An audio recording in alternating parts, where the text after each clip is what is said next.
berada di Gua Mosa pada pukul 3.12 PM. Kita bersama-sama dari Pasir Mas Kelantan. Mau pulang ke mana? Kita mau pulang ke Kuala Lumpur. Amboi, member dah macam DJ radio. Kalau korang pakai BYD, wajib beli mic ni.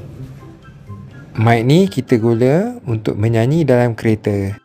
Dia ada pilihan satu mic ataupun dua mic. Okey, jom saya ajar macam mana nak guna. Mula-mula kita pasang receiver dia dekat USB tu. Cucuk je, settle. Untuk on mic, kita tekan je butang tu. Kat BYD ni dia ada apps untuk kita karaoke. Actually tujuan gunanya untuk time kita charging. Nampak tu, korang boleh adjust kat situ je volume dia. Senang.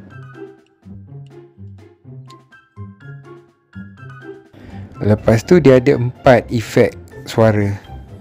Hello, testing. 1, 2, 3. 1, 2, 3. Amboi, macam dalam bilik karaoke. Dan terjadi lagi, kau temukan lagi, bukanlah dia. Macam geng, best tak? Boleh lah nyanyi-nyanyi time jam tu kan. Haha, bye-bye.